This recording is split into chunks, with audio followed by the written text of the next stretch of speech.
wanna stay ahead of the curve, then follow my words. All we doing, teach, train, innovate, solve, yeah. Teach, train, innovate, solve.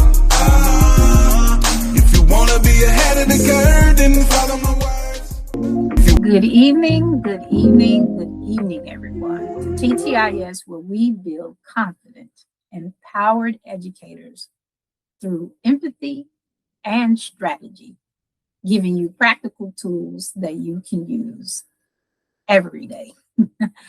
And so tonight, our conversation is going to center around one of the 13 eligible categories of special ed education that allows students to qualify, and that is emotional disturbance. I call it the behavioral trap as a part of this conversation because often you, as well as myself, may have pondered TExES exam questions and thought, is this student actually emotionally disturbed or just making really poor behavior choices? This is exactly why some teachers can miss these type of questions, and the exam is very intentional. It's designed to trap teachers who react emotionally instead of strategically. And tonight, I want to help you to stop falling into what I call the behavior trap.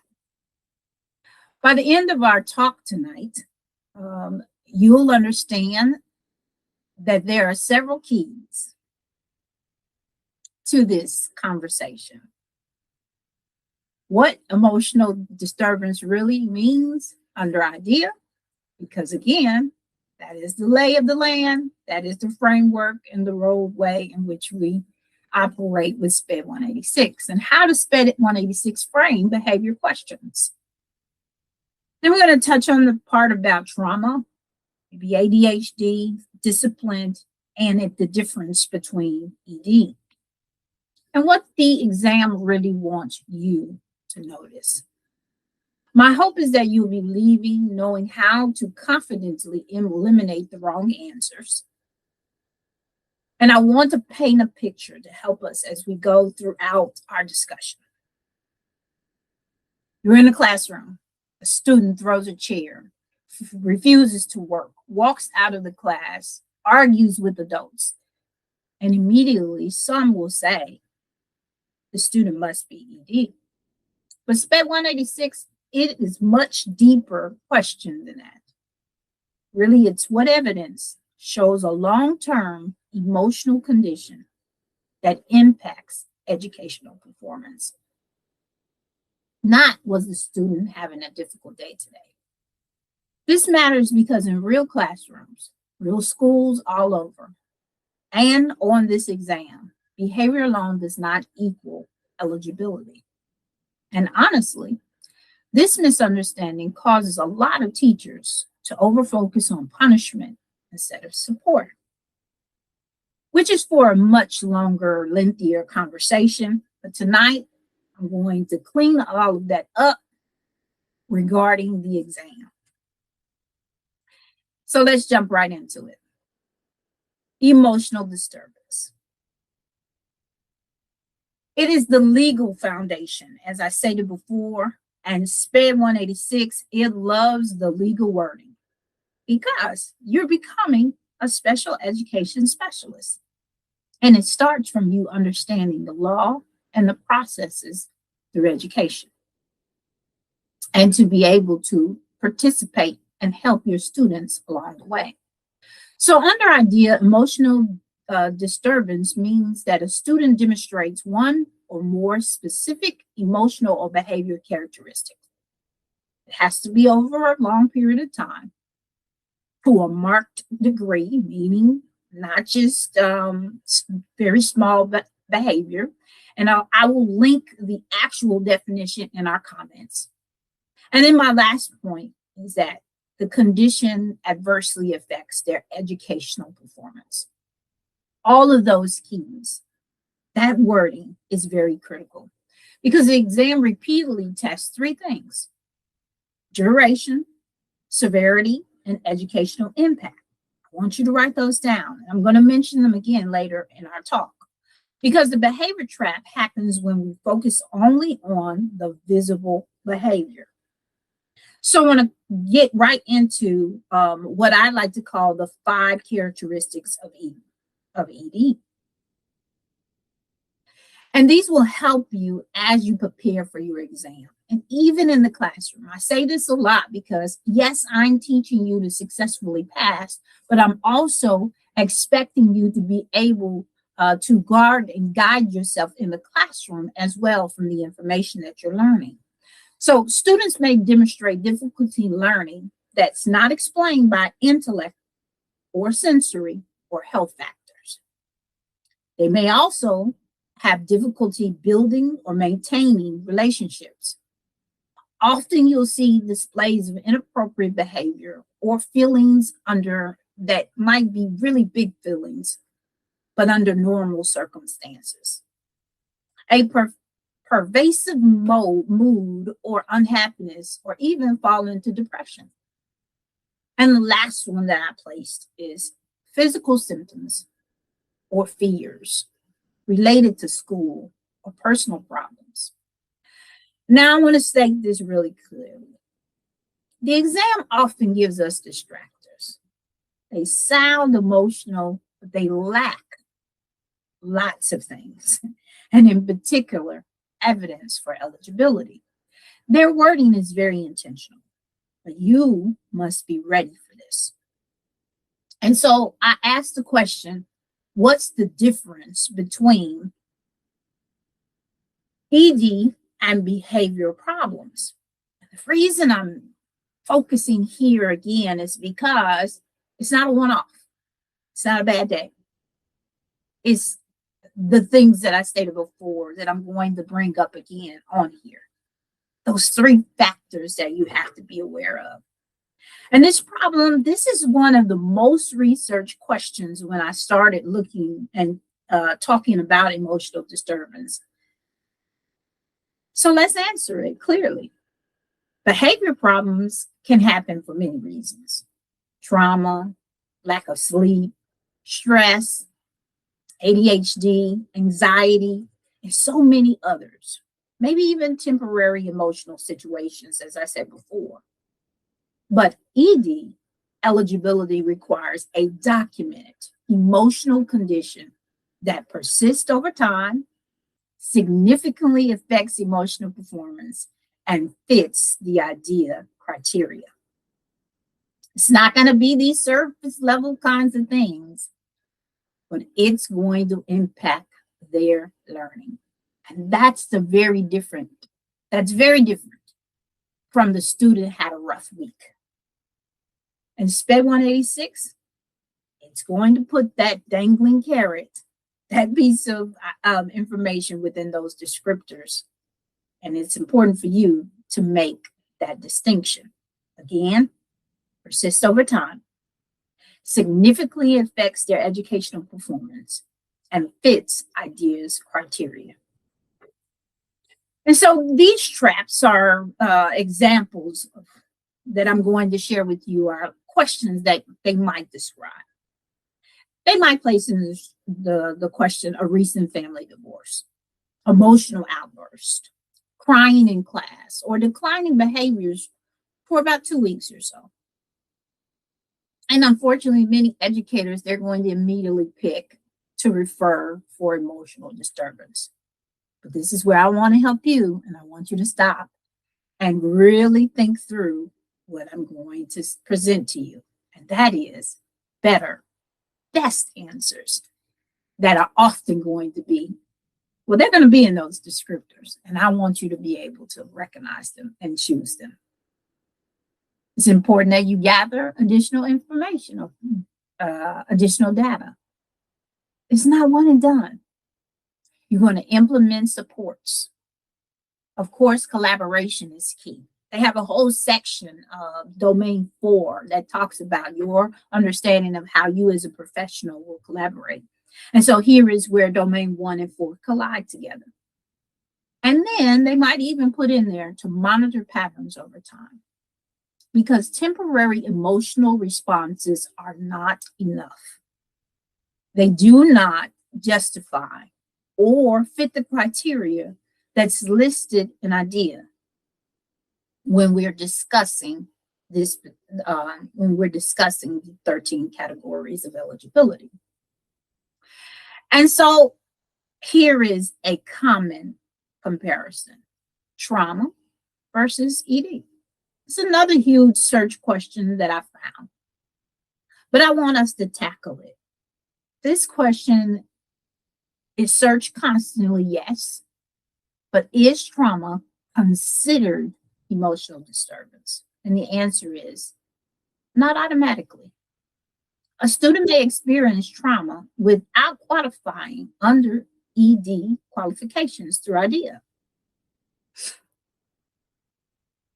So this is where I say slow down and think through the data that they're providing you. I haven't changed my language or my framework that I've said to you often. You have to consider the data they give you, what need they're presenting within the question, and choose the correct action to fit that need.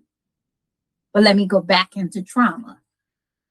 Trauma may be influenced by behavior, emotional regulation, attendance, relationships, academic performance, but eligibility decisions require comprehensive evaluation data to be collected for the student. And SPED 186 wants you to avoid making assumptions. And that's what I'm pointing out today. I always want to impart what I've noticed, and this one centers around test taking rules. When the exam gives emotional information, I want you to ask yourself, what objective evidence do we actually have? The strongest answers are usually going to involve something like data collection, interventions, the collaboration that I talked about, the two of them colliding together, those domains, and progress monitoring. It's even going to probably have some statement in there around evaluation procedures. But those weak answers, they're going to jump immediately out to some because you're not prepared. And I want you not to select any that talk about labeling the student immediately or punishment as a way to deal with the behavior. TEA and SPED, as well as the federal government, talk heavily about PBIS. It talks about being proactive with behaviors. And so this part of that is very important. So I want to share with you two things that I know for sure if we're talking about ED students is going to be there. And that is the FBA and a bit. If you are studying for SPED 186, understand this part really clearly. You cannot talk effectively about emotional disturbance without understanding FBAs and BIPs. I have another video, which I will tag somewhere up here, that discusses what FBA is. And in short, FBA explains the why, and BIP expresses the how. We talk extensively about the difference between the two in our cohort.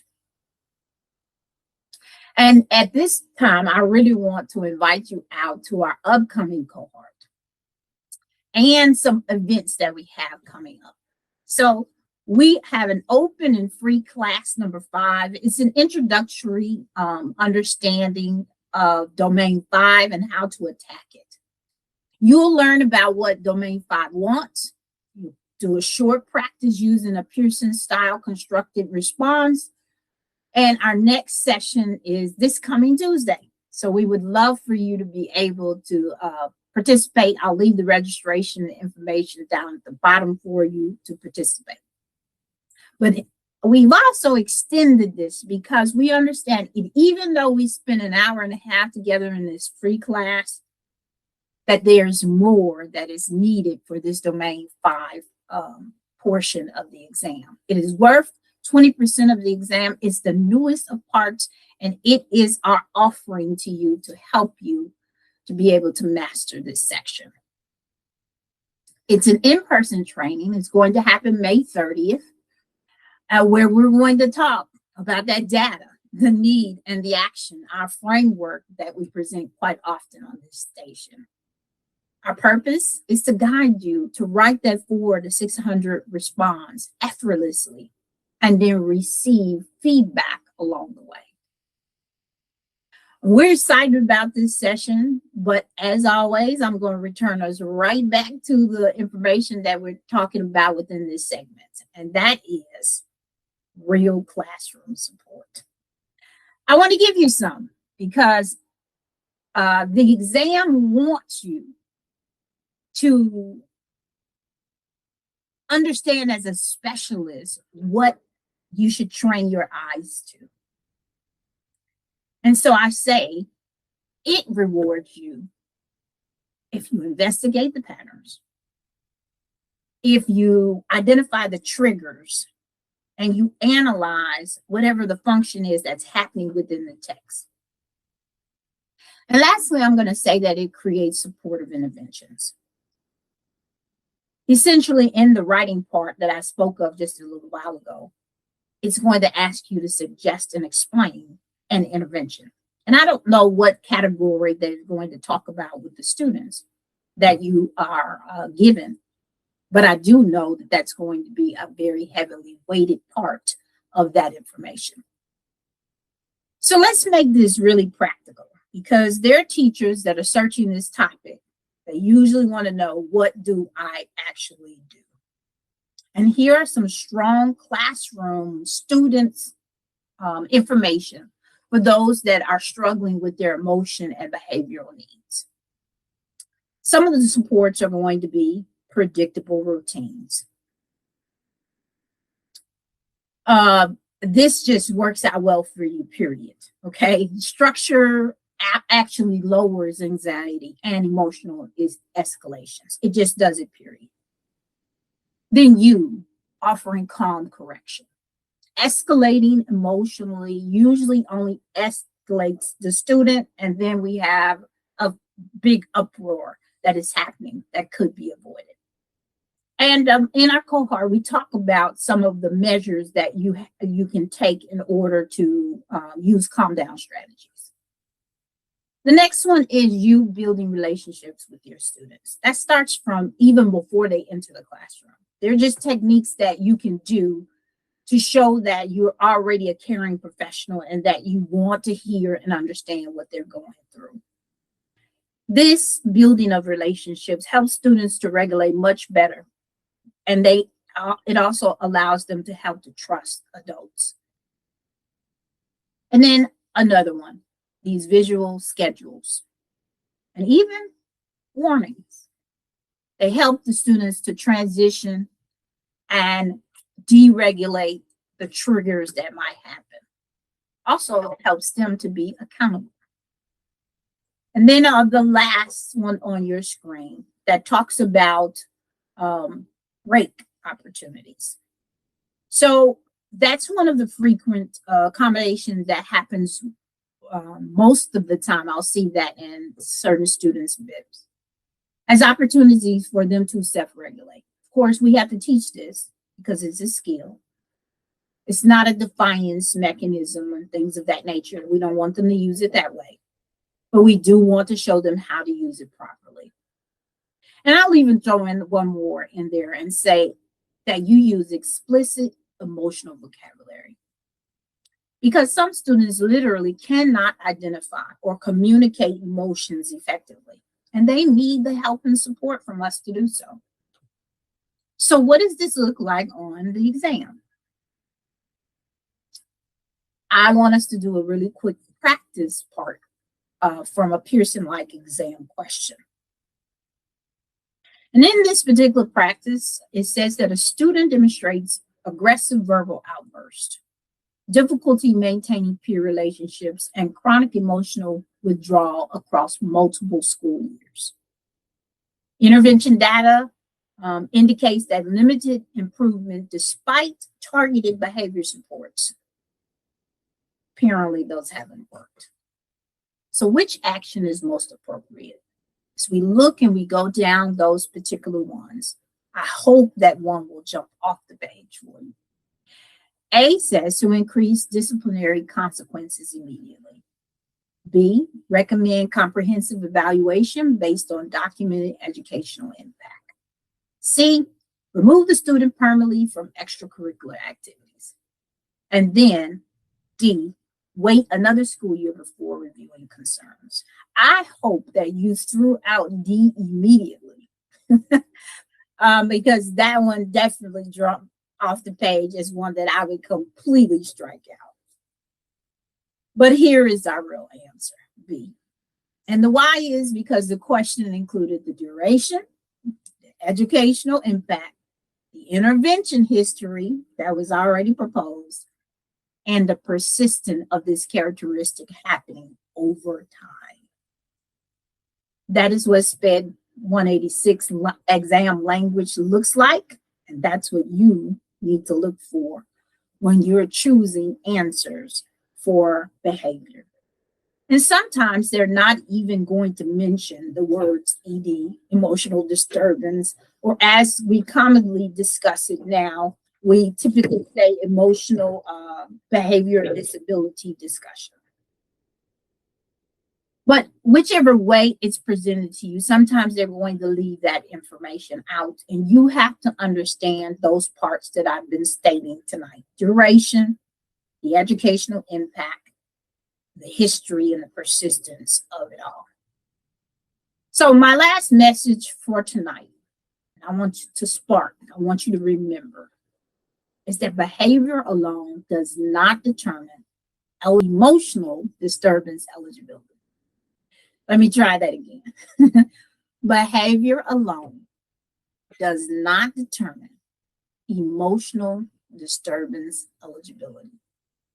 SPED 186 answers want you to be the specialist that you're trying to become, to recognize and think critically, to analyze the evidence that they present to you, to understand that as we support students, it should be proactively, and to make legally sound educational decisions.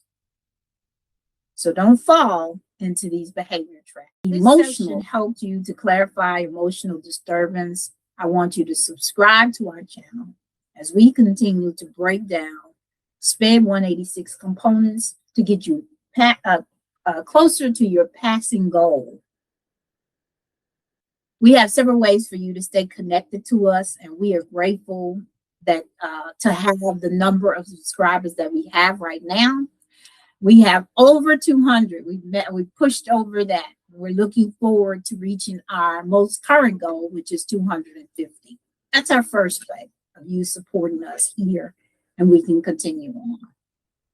But if you also have data that you have received back and you need help to make a plan, a real plan to help you attack the areas of need, that's our TExES Blueprint session. We talk about it quite a bit on this station because we understand that not everyone can go through our more extensive products, but they need just a little bit of a push over, and that seems to have been a very helpful opportunity.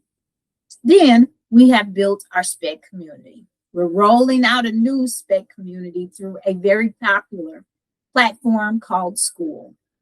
We have a personalized community on our platform that we already utilize, but we will be continuing to place information there as well as in our school community. We invite you to look that up. And if you're wondering about any of the things that I'm talking about, please join our mailing list. I talk extensively offline to those who are part of this community to help to ensure that you are getting things that you need. And lastly, I want to talk very quickly about the cohorts that we have. Our class 5 is coming up Tuesday. We do it twice a month, and we're looking forward to this class 5 Tuesday night at 7 p.m. Join us. We're going to help you to walk through domain 5. And then it piggybacks onto our first writing workshop that will be in person. That's going to be held on May the 30th. And you might say, well, I covered domain 5 that night. Why would I need more? Yes, we are going to cover the directives, the introductory part for domain 5, and you'll even get a chance to write a little bit. But if you want some real extensive practice and you are in need of the guidance, the framework that we use in order to help our people to pass, that's what this writing workshop is for, and we can't wait to see you there. All right, everyone, I am grateful as always. My name is Tamara Gibson. I'm the owner and CEO of TT Innovative Solutions. And sometimes I get on here and forget to say that because I'm so excited about the content, the information that we have to offer you. I'm passionate about this because I've been in this game for 25 years, loving every moment, every position, every opportunity that I've had. And so I want to help you that if this is the area that you've landed and you really have a heart for it, I want to help you get over this hump. So thank you, everyone, and I'll see you again real soon. Good night.